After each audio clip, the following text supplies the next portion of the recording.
All right. So hopefully you guys on the other end to get this copied down or got this copied down. If you need at the end, I'll come back and put this back up. But we're going to actually continue talking about transformations today. Last week we talked about reflections.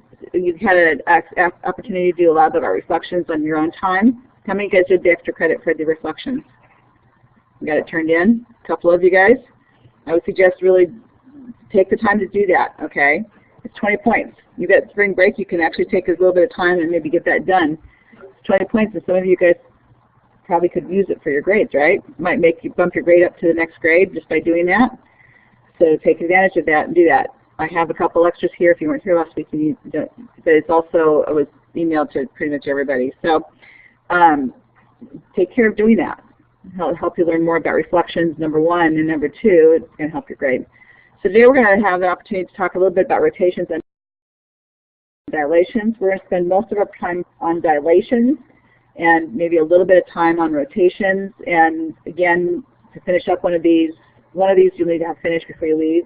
The other one, if you don't get finished, it will be extra credit again for about 20 points again. So I know it's extra credit, but some of you, like I said, your grade needs to have that extra help, providing that for that. So it also helps you learn a little bit more than what the lesson is showing you and teaching you about these things, and you really do need to know that extra beyond what the lesson's doing. So for future stuff later on. So that's one of the reasons I'm giving you this opportunity and giving those opportunities is because that beyond what the lesson's doing, that we're doing in those packets, the lab types of situations is something that's going to help benefit you in the long run as you hit, if you go further in any math class or some of those kinds of things and some of the understanding that's happening with that. You have to take any of the math classes. So that's what we're talking about today. So basically, we're just going to have directions again on this, and then I'm going to get you working, and then we're going to go from there. So my goal today, what I'd like to have happen, is that you're going to follow the directions given by me and in the lab to complete the activity. The rotation one, we've got the basic directions from before in terms of using the patty paper and that kind of stuff, so you should be able to do that one pretty much on your own without a whole lot of help. You're going to have about 10-15 minutes, hopefully, to complete that activity.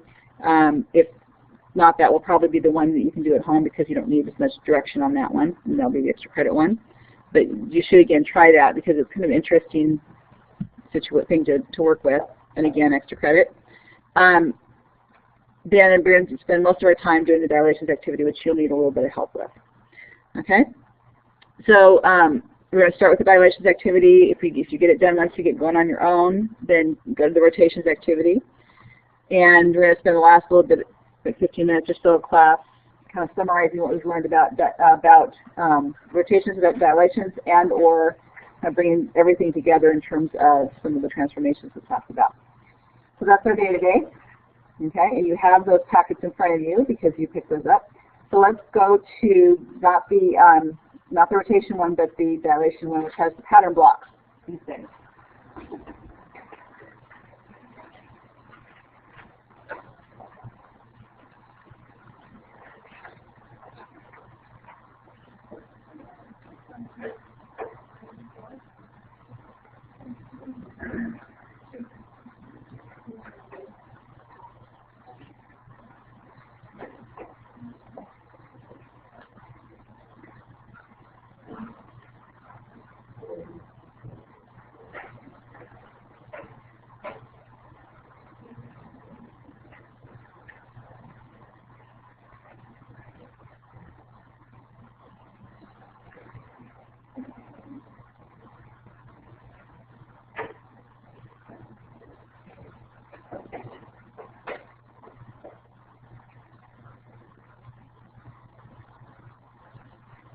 Okay, so let me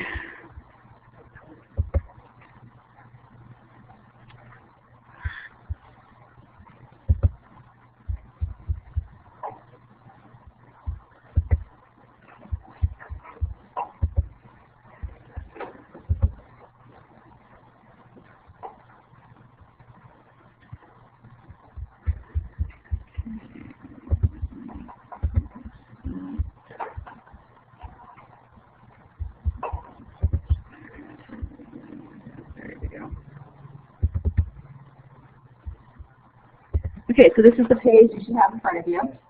And the direction of this says, in pairs, you can kind of show below. You have to partner with somebody. You have to have your own work on here, but you're partnering with somebody. Create new figures with one shape at a time, so the new figure is the same shape as the original. So what they're saying is if I take the triangle, okay, and I'm going to create a new shape like this.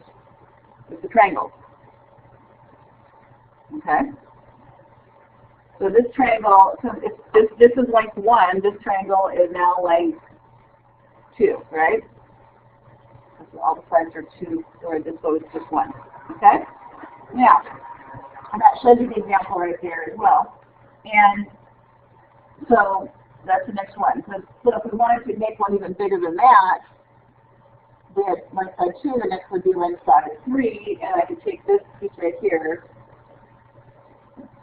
and I need one more, like that. Okay? And now it's even bigger. But start with just this twice as big. And then what the next thing it says,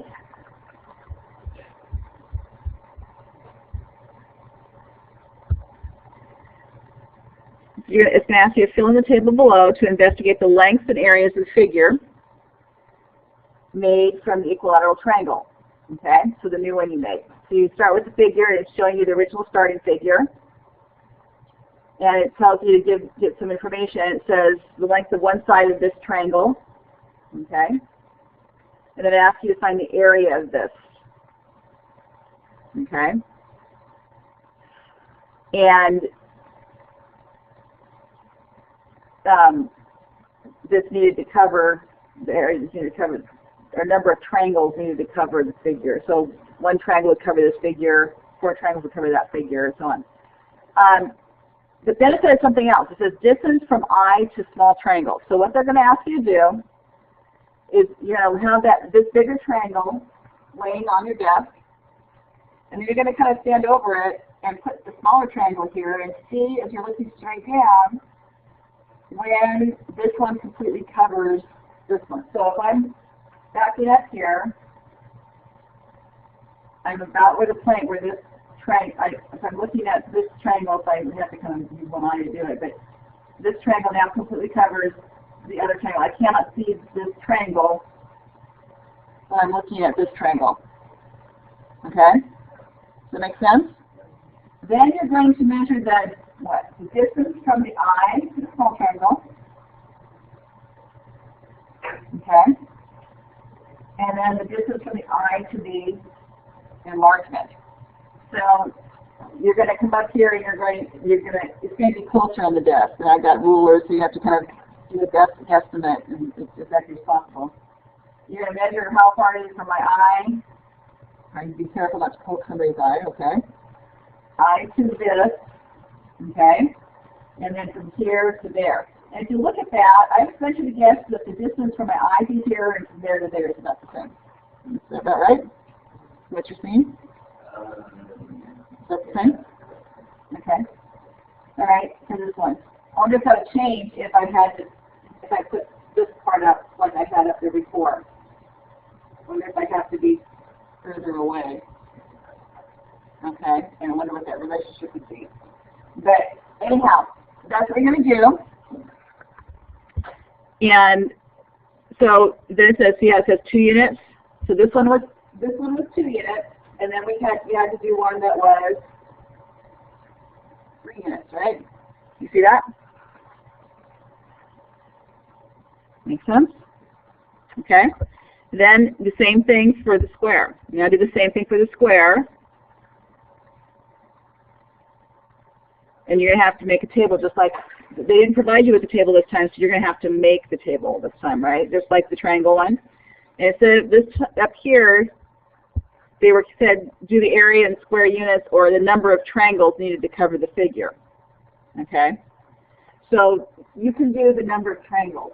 So this was 1, but then if I make this, what's the number of triangles? It's 4, right? 1, 2, 3, 4 it takes to make it. So for the square, instead of saying the number of triangles needed to cover, you say the number of squares needed to cover. Okay? Questions about that?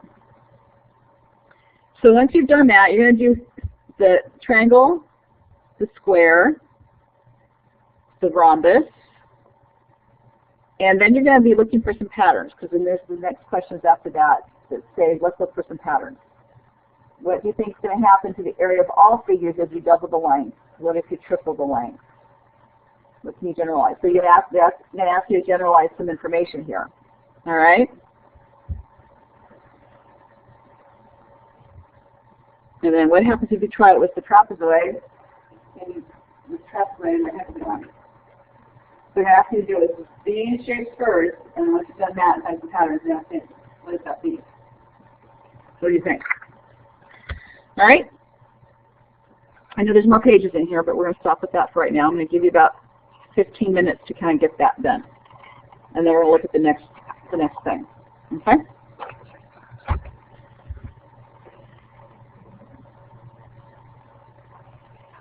So, counterblocks are here. You are here, so maybe one person have a ruler and right here and grab a few counterblocks. Okay?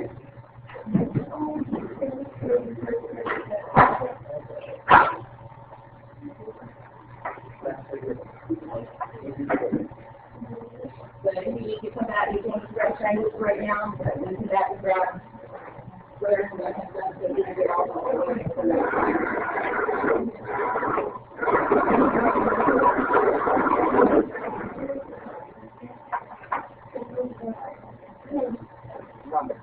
Rhombus.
We're going to work.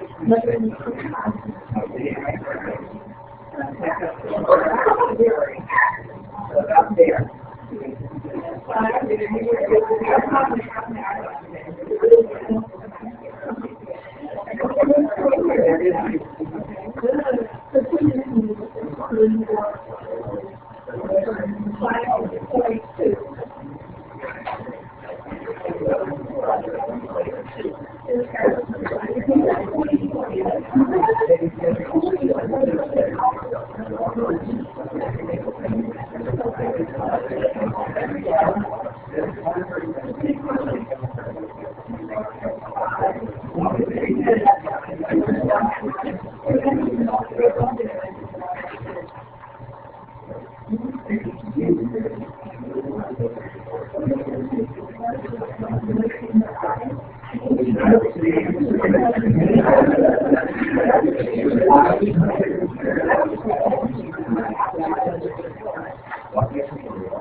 All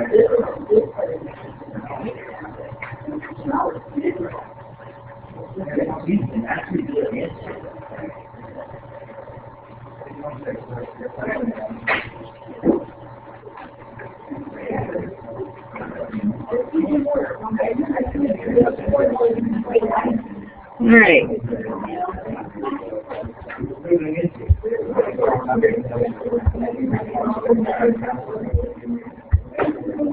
Okay, let's come back together because you guys have found out some pretty cool stuff about these dilations. So if we can kind of come back together because we don't have a whole lot of time left. And I want to kind of show you, help you with the next part of this so we can kind of finish some of this up and get some extra credit for you guys too in the process. So,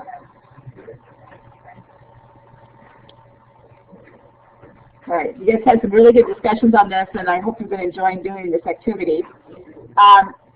You do have, I did remember yesterday, I did send you the paper so you can cut out and continue to do this at home. What did you guys notice? It took us a little while to get the idea. Remember that we're starting with one unit, so we started with 1, and we're covering up with 1, right? And what did you notice about that? The distance from your eye to the original figure, the starting figure is the same. Was exactly the same. Should exactly be the same as your distance from the eye to this figure that we're measuring with, right? Okay. So as you fill that out, the distances, the two distances should be exactly the same. Whatever that is, it's different for each person. Okay. So some people had 29 and 29. Some people had 34 and 34. Because they were exactly the same. But the different people are different heights, so we see things differently, so our measurements were all a little different. But what we had in common was when the side lengths were exactly the same for each of these. So in other words, the length of this side was 1, right? And the length of this side was 1. So when the side length, by measuring the side lengths are exactly the same, what do we know about the two distances? What's the relationship between those two distances? We said that they were what? Exactly the whatever distance you put here for this one should be the same as this one, right? Okay. If I wrote this as a ratio, I'd get a ratio of 1, wouldn't I? 1 to 1. Okay. But what happens when I doubled the size? So now I've gone to side length here. And I'm using, so I doubled that, but this is still side length of 1, right? So this is the one from the eye to this. What happened to that distance? It got closer to the eye. And was there a relationship between the distance from here to here and from here to here and doubling the size? Yeah? What was that relationship? Okay, the distance from the eye to here was half of the overall distance. Okay? And some of you said it a little differently. Some of you said the distance from here to here was twice as much as the distance from here to here. Does that make sense? So just a different way to say it and think about it, right? So when I doubled the side, I either half the distance from here to the eye to here, or I made the distance from here to here twice as much as the distance from here to here, right? Either way works. So we have a ratio. If we did the ratio from here to here, you say it would be half. It depends how we put the ratio together, doesn't it? Which one we put first. What about when it was 3 units? So we went back to that. We tripled the size now. What about the numbers? So we got for our lengths. What kind of relationship did we find?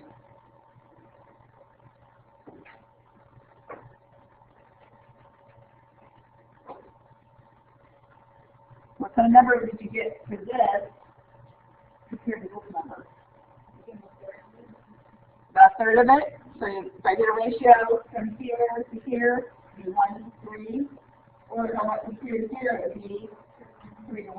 So somebody said that the distance here is 3 times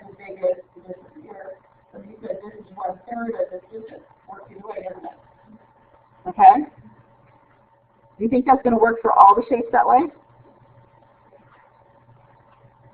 Okay, so that's what that is what that's what I want you to think about and kind of continue to try some of this. Play with this. Now, the other thing that happened is when I did this, what did we notice about the shape? Every time I did this, did the sides match exactly? When I came out here like this? Is this shape still the same as that shape? It's just that it got bigger. So all the side lengths, when I grew, they expanded with the same ratio, didn't it? The same proportionality. Okay? So with dilation, when it's growing, all the sides grew at the same rate, didn't they? And all the angles, did the angles change at all? The angles didn't change at all, did they? The angles all stayed the same, but all the sides grew at the same rate. So that's an important piece to keep in mind, because it's not just, dilation is not just about something growing, it has to grow all at the same rate. Okay? So that all the sides are still going to, so you can still kind of come back here and do this and have it go over the top of it. All right? Does that make sense? All right, so that's kind of the big idea from doing this activity. But I still want you to kind of go back and think about some of these other pieces. Okay? Now there's a couple of other things. We only got to this one activity here, which is kind of the main idea that we want to get across, but there's a couple other things that you can do that are attached to this. I'm not worried about I'd like you to kind of take the last few minutes to wrap up maybe answering some of the questions on this particular part of it. You have to go to the next one. If you want to go on to the next couple of minutes, you can. I just put them in there just in case we had some time. I wasn't thinking we probably would, but you can if you want, and you can get some help and directions from me on how to do that at the end of class if you want. And the things beyond the pattern block activity, I will give you some extra credit for as well as the rotation piece of it. Okay? So take the last few minutes, answer the rest of the questions on 4, 5, and 6. So answer the questions 4, 5, and 6 before you go. And then when you have that done, make sure you check the computer. Anybody else pick up our computer? Make sure you put things out or put them in the box and do that.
here, so I'm going to send the work photos, okay?